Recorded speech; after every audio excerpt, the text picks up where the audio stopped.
Epstein مر گیا لیکن اس کا نظام دنیا بھر میں زندہ ہے، پاکستان میں بھی۔ آج پاکستان کے کچھ منی ایپسٹینز کی کہانیاں۔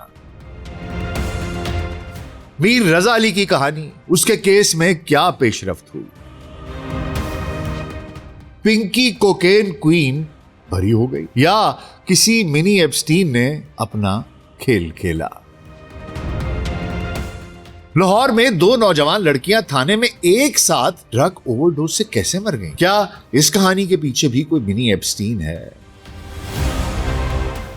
ایان علی سے لے کر رضا علی تک، کیا گناہ اور جرم کی اس ڈارک ورلڈ کا کوئی مقابلہ کر سکتا ہے؟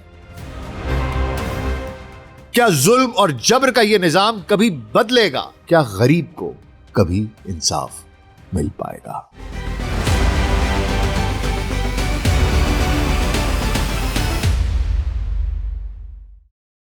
ربا سچیا تو تے آکھیا سی، ربا سچیا تو تے آکھیا سی، جاؤ بندیا جگ دا شاہ ہے تو، ساڈیاں نعمتاں تیریاں دولتاں نے، ساڈا نیب تے عالی جہاں ہے تو۔ اس لارے تے ٹور کد پچھیا ہی کی اس نمانے نال بیتیاں نے، کدی سار بھی لئیو رب سائیاں تیرے شاہ نال جگ کی کیتیاں نے، کدی تونس پولیس سرکار دیے کتے تاندلی مال پٹوار دیے، ایویں وچ ہڈاں کلپے جان میری جیویں پھائی چ کونج کر لاؤں دیے، چنگا شاہ بڑھائی رب سائیاں پولے کھاندیاں وار نہیں آؤں دیے، مینوں شاہی نہیں چاہی دی رب میرے، میں تے عزتاں دے ٹکر منگنا وا، مینوں تانگ نہیں ملاں تے ماڑیاں دی، میں تے جیویں دی نکڑ منگنا وا، میریاں مننے تے تیریاں میں مننا، تیری سو جے ایک وی گل موڑا، جے منگ نہیں پجتی تائیں ربا پھر میں جاواں تے رب کوئی ہور لوڑا۔ Global set podcast doctor Nasir Baig کے ساتھ آپ کی خدمت میں حاضر ہیں جی۔ السلام علیکم۔ اچھا حضور، پہلے تو آپ لوگوں سے ایک درخواست کرنی ہے، آپ لوگ ویڈیوز دیکھتے ہیں، پسند کرتے ہیں، آپ کے کامنٹس آتے ہیں، آپ سراہتے ہیں، حوصلہ افزائی کرتے ہیں، بہت سی جگہوں پر آپ اختلاف رائے بھی کرتے ہیں، آپ کی سجیشنز بھی آتی ہیں سب سر آنکھوں پر، لیکن شکوہ ایک یہ ہے کہ حضور اگر آپ دیکھتے ہیں، پسند کرتے ہیں تو چینل کو سبسکرائب بھی کر دیا کیجئے اور اس کو شیئر بھی کیا کیجئے، تاکہ ایک حوصلہ افزائی ہوتی رہتی ہے، آپ کو یہ علم ہوتا رہتا ہے کہ ہاں جو میں کام کر رہا ہوں وہ لوگوں کو پسند آ رہا ہے۔ تو بس یہ گزارش آپ لوگوں سے کرنی تھی کہ اس کو لائک اور سبسکرائب بھی کیا کیجئے اور شیئر بھی کیا کیجئے، آپ کا بہت شکریہ۔ اچھا حضور، ہم سب نے جیفری ایپسٹین کا نام تو سنا ہے، ہم سب نے ان فائلز کا شور بھی سنا ہے جن کا نام سن کر دنیا کے ایوان اقتدار کانپ اٹھتے ہیں، لیکن کیا ایپسٹین صرف ایک شخص تھا؟ کیا وہ محض ایک ایسا بدقماش تھا جو جزیروں پر پارٹیاں سجاتا تھا؟ ہرگز نہیں۔ ایپسٹین ایک شخص کا نہیں، ایک خوفناک نظام کا، ایک فینومینن کا نام ہے۔ ایپسٹین اکیلا نہیں تھا، اس کے ارد گرد ایک ایسا مکرو نیٹ ورک بچھا ہوا تھا جس سے دنیا کا کوئی شعبہ محفوظ نہیں تھا۔ ارب پتی کاروبار، بین الاقوامی سفارتکار، صف اول کے سیاستدان، یونیورسٹیوں کے نامور پروفیسر، سائنسدان اور ہالی ووڈ اور شو بز کی چمکتی دنیا کے ستارے، سب کے سب اس ایک شخص کے بنے ہوئے جال میں جکڑے ہوئے تھے۔ آخر ایپسٹین نے ایسے طاقتور لوگوں کو لبھایا تو اس کی پروڈکٹ کیا تھی؟ کیا بیچ کر یہ ساری طاقت خریدی؟ اس کی بنیادی پروڈکٹ، اس کی بنیادی کرنسی تھی گناہ۔ He used to trade in sin۔ وہ بااثر لوگوں کی اخلاقی کمزوریوں اور گناہوں کا سودا کرتا تھا۔ اس نے اپنے جزیرے اور محل نما مکانات کو نشے انسانی جسموں، گھناؤنے اور مکروہ ترین تجربوں کے لیے آراستہ ہی تو کر رکھا تھا، لیکن ساتھ ہی ان محلوں کو خفیہ کیمروں سے لیس بھی کیا ہوا تھا۔ وہاں طاقتور لوگ آتے، گھناؤنے ترین اعمال میں مبتلا ہوتے، سیاہ ترین اعمال، اتنے گھناؤنے جنہیں شاید ایک عام آدمی سوچ بھی نہ سکے، جنہیں کرنے کے لیے اپنی روح کو ابلیس کے حوالے کرنا لازم ہوتا ہے۔ It's compulsory to sell your soul to the devil۔ اور اس کے بعد جب یہ طاقتور ترین لوگ وہاں سے نکلتے تو ایپسٹین کے پاس ان کی ایسی ویڈیوز اور ثبوت محفوظ ہو چکے ہوتے جن کی بنیاد پر ان سے وہ فیصلے کرواتا جو عام حالات میں شاید وہ کبھی نہ کرتے. اس کے پیچھے ایک پورا نظام تھا، وہ بھی ایک کٹ پتلی تھا. اس کی تاریں پیچھے جڑی ہوئی تھیں، صہیونیوں کے ہاتھوں میں، اسرائیل کے ہاتھوں میں. اور اس نظام میں بے شمار معصوم خواتین اور بچوں کی زندگیوں کی بولیاں لگی اور ان کا استحصال ہوا. لیکن اس کے نیٹ ورک نے صرف ان خواتین اور بچوں کا استحصال نہیں کیا.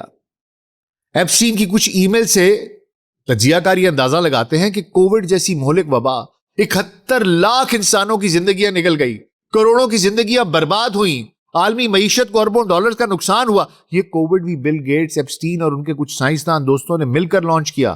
اس کی ویکسین کووڈ لانچ ہونے سے پہلے ہی یہ بنا رہے تھے. اب آپ اندازہ کر سکتے ہیں کہ یہ نیٹ ورک کتنا گہرا، گھناؤنا اور کتنا مضبوط ہے. اور پھر جب ایپسٹین سلاخوں کے پیچھے گیا تو دنیا کے طاقتور ترین لوگوں کی راتوں کی نیندیں حرام ہو گئیں کہ اگر اس نے عدالت کے کٹہرے میں کھڑے ہو کر ان تمام بااثر چہروں سے نقاب الٹا دیے تو کیا ہوگا.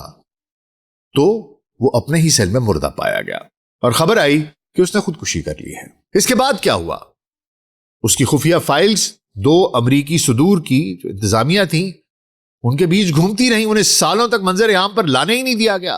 اور جب عوامی دباؤ پر ان میں سے آدھی فائلز جاری بھی کی گئیں تو ان پر اتنی سیاہی پھیر دی گئی، اتنی ریڈیکشنز کر دی گئیں کہ اس میں سے بھی آدھی سے زیادہ سچ تو اس سیاہی کے پیچھے ہمیشہ کے لیے دفن ہو گیا. آج مشرق وسطی میں ایران کے خلاف جو جنگی فضا اور تباہی پھیلائی گئی ہے، بہت سے عالمی ناقدین اسے ایپسٹین وار کہتے ہیں.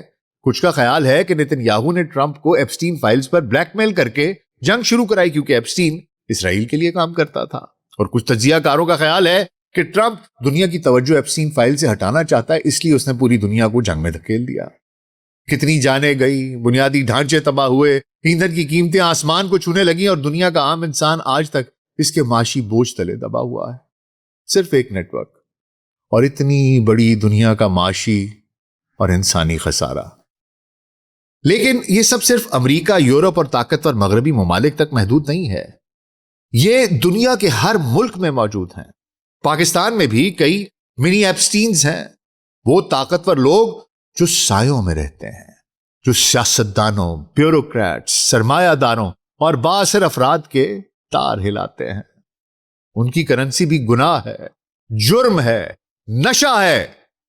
یہ سب ایک دوسرے کو استعمال کرتے ہیں، ایک دوسرے کا خیال رکھتے ہیں اور کبھی کسی مشکل میں پھنس جانے تو صاف بچ نکلتے ہیں. قانون ان کے سامنے موم کا پتلا بن جاتا ہے. آج پاکستان کے منی ایپسٹین سے جڑے 3 حالیہ واقعات اور کچھ پرانے آپ کی خدمت میں پیش کروں گا، جہاں گناہ اور طاقت کا یہ مکروہ کھیل کیسے معصوموں کی زندگیوں کو نگل گیا آپ کے سامنے پیش کروں گا. تو حضور اگلے 10 سے 15 منٹ کے لیے دھیان ذرا ادھر، اور اگر کانٹینٹ پسند آ رہا ہے تو ویڈیو کو لائک اور چینل کو سبسکرائب کر دیجیے گا. تو آئیے آغاز کرتے ہیں. حضور سب سے پہلے آئی بی اے کے 25 سالہ ہونہار گریجویٹ میر رضا علی کی کہانی، جس نے ایک چھوٹے سے ٹھیلے سے شروعات کر کے کراچی کا ایک مقبول ترین برانڈ وافلکس کھڑا کیا، جو ان لاکھوں نوجوانوں کے لیے ایک مثال، ایک امید تھا جو ایمانداری اور محنت سے اس ملک پاکستان میں جینا چاہتے ہیں. 28 جولائی 2026 کی صبح 4:09 پر رضا اپنے گھر سے نکلتا ہے اور پراسرار طور پر غائب ہو جاتا ہے. اگلے دن 29 جولائی کو 11:52 پر جامعہ کراچی کے سامنے شاہی قلعہ گراؤنڈ گلستان جوہر کی جھاڑیوں سے اس کی لاش ملتی ہے. اس گراؤنڈ کا مالی عدالت اور ریکارڈ پر یہ بیان دیتا ہے کہ اس نے 28 جولائی کو انہی جھاڑیوں کو خود پانی دیا تھا، یعنی کہ 1 روز پہلے. تب وہاں کوئی لاش نہیں تھی، یعنی لاش کو 28 اور 29 جولائی کی درمیانی رات وہاں پھینک کر کرائم سین بنا کر پیش کیا گیا. پولیس کا رویہ دیکھ لیجئے کیا تھا. شروع میں پہلی پولیس ٹیم موقع پر پہنچتی ہے مگر جگہ کو سیل نہیں کرتی. فنگر پرنٹس اور ثبوت تباہ ہو جاتے ہیں. ایمبولینس گھنٹوں تاخیر سے آتی ہے. پھر اچانک پولیس کی طرف سے ایک بیانیہ میڈیا میں گردش کرنے لگتا ہے. رضا علی پر قرض تھا، وہ کاروباری پریشانی میں تھا، اس نے خودکشی کر لی ہے. باپ سڑکوں پر روتا ہے، میرا بیٹا خودکشی نہیں کر سکتا. اس کے پاس 7 لاکھ کا فون تھا، اس پر کوئی مالی دباؤ نہیں تھا، اس پر کوئی بوجھ نہیں تھا. اسے قتل کیا گیا ہے. مگر پولیس جلد از جلد فائل بند کرنے کے چکر میں تھی. کیوں؟ کبھی سوچا ہے پیچھے کون تھا؟ کون تھا؟ منی ایپسٹین۔ خیر آگے چلتے ہیں۔ حضور پولیس نے تو اپنا کام کر دیا تھا۔ اگر کراچی کی بہادر پولیس سرجن ڈاکٹر سمیہ سید کھڑی نہ ہوتی تو سچ ہمیشہ ہمیشہ کے لیے دفن ہو جاتا۔ ڈاکٹر سمیہ سید نے ابتدائی پوسٹ مارٹم رپورٹ میں 14 شدید طبی اعتراضات اٹھائے اور اسے مسترد کر دیا۔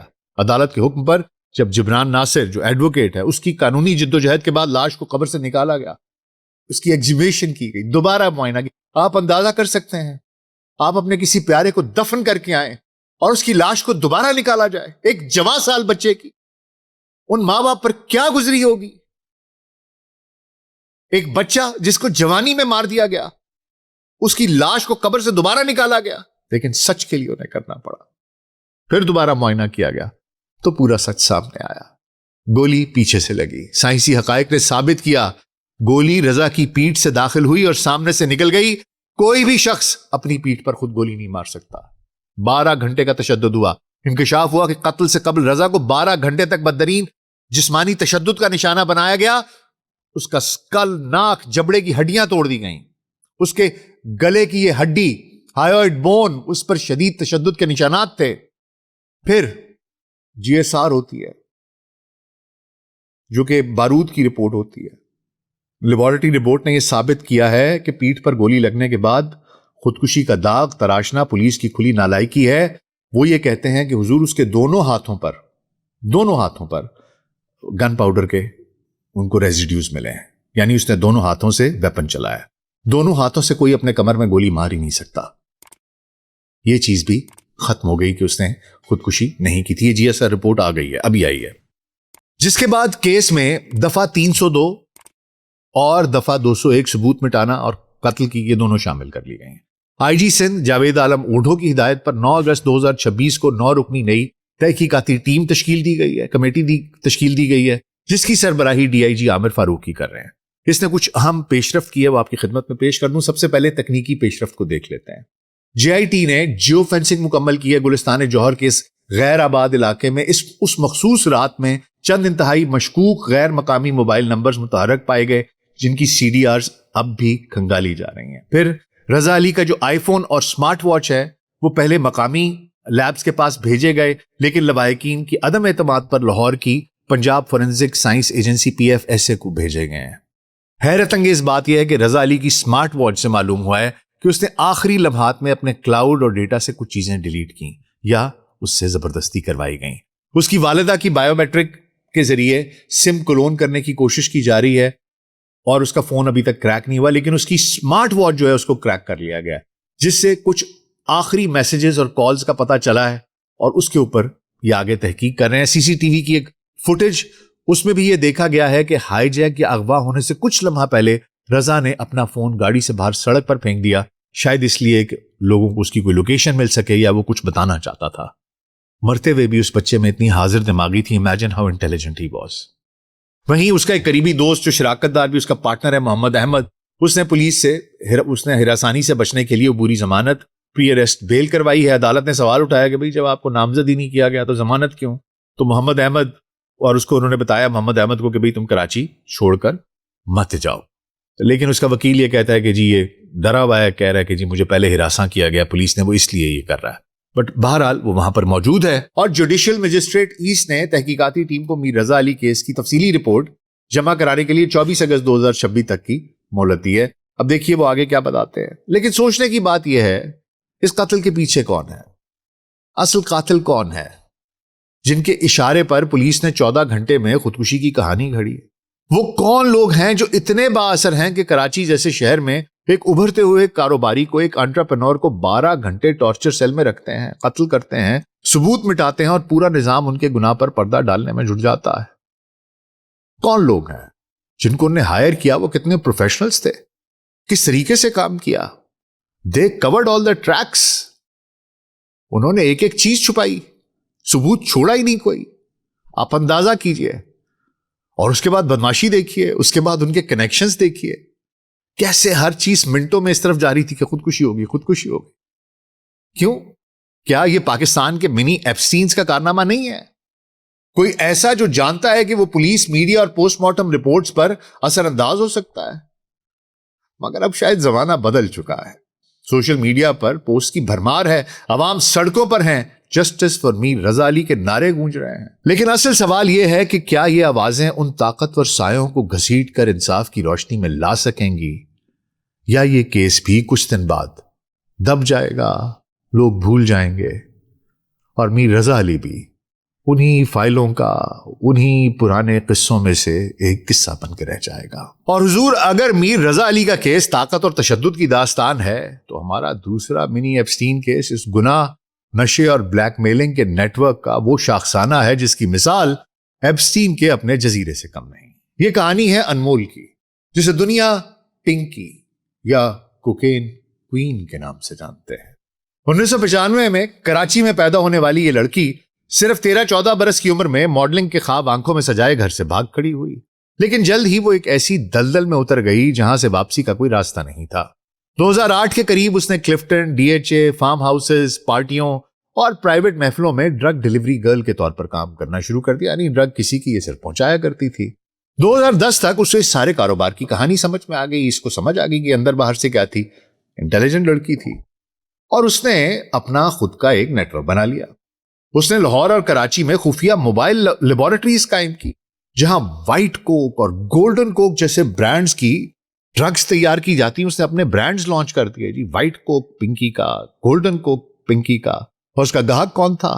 700 سے 800 ہائی پروفائل کلائنٹس، جن میں 100 سے 150 مستقل خریدار شامل تھے. ان میں پالشڈ سیاستدان، بیوروکریٹس، یونیورسٹیوں کے امیر زادے، فیشن اور فلم انڈسٹری کے بڑے بڑے ستارے اور کاروباری شخصیات جن کے پاس مال ہے، نوٹ ہے. اس نے اپنے کام کو جدید انداز دیا. آرڈر صرف واٹس ایپ پر دیے جاتے. اعلیٰ شخصیات کے پاس ڈیلیوری کے لیے اس نے لڑکیوں کی رائڈرز کا ایک نیٹ ورک بنایا ہوا تھا تاکہ پولیس کو شک نہ ہو. اگر کوئی نیا خریدار ہوتا جس پر اعتبار نہ ہوتا تو آن لائن پیمنٹ ایزی پیسہ وغیرہ کے تھرو کر دی جاتی اور اس کے بعد ڈراپ آف لوکیشنز پر نشہ چھپا دیا جاتا کہ بھئی خود جا کے لے لو، تاکہ کون ڈیلیور کرنے جا رہا ہے اس کو یہ پتہ نہ چلے. 100 ملین روپے، حضور 10 کروڑ روپیہ ہوتا ہے. اس سے زیادہ کی مالی منتقلی کے ثبوت بھی ملے. سالوں تک یہ لڑکی کسی کی گرفت میں نہیں آئی، بچتی رہی. اس نے اپنے ہاتھوں کی انگلیوں کے نشان تیزاب سے جلا دیے تاکہ فنگر پرنٹس کے ذریعے اس کی شناخت نہ ہو سکے. اور قیاس ہے کہ وہ اعلیٰ حکام کو رشوت اور مفت گناہ کے سامان بھی مہیا کرتی رہی. نیٹ ورک تو ایسے ہی بنتا ہے حضور، ٹرانزیکشنل ہوتا ہے. آپ مجھے کیا دے رہے ہیں، میں آپ کو کیا دے رہا ہوں. کچھ تو ملے گا، یا گناہ کے مواقع ملیں گے یا پیسہ ملے گا. خیر حضور، 12 مئی 2026 کو جب اسے کراچی کے علاقے گارڈن کے ایک اپارٹمنٹ سے گرفتار کیا گیا تو اس کے پاس 1.5 کلو کوکین، کیپٹامین، میتھامفیٹامین اور غیر قانونی اسلحہ ملا.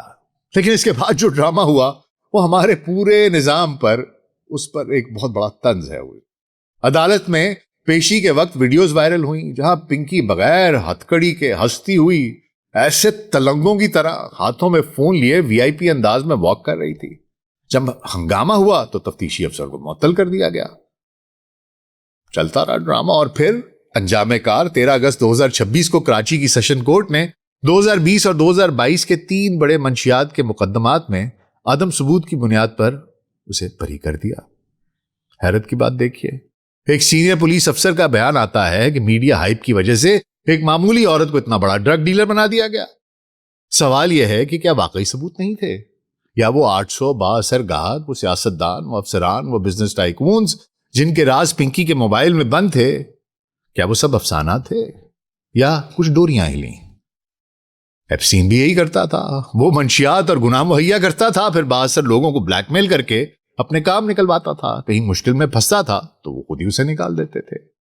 یہ وہی کام ہے وہ بڑے لیول پہ کرتا تھا کہ اس سے کچھ چھوٹے لیول پر ہے. پنکی تو صرف ایک مورا تھی اس پورے نظام کا.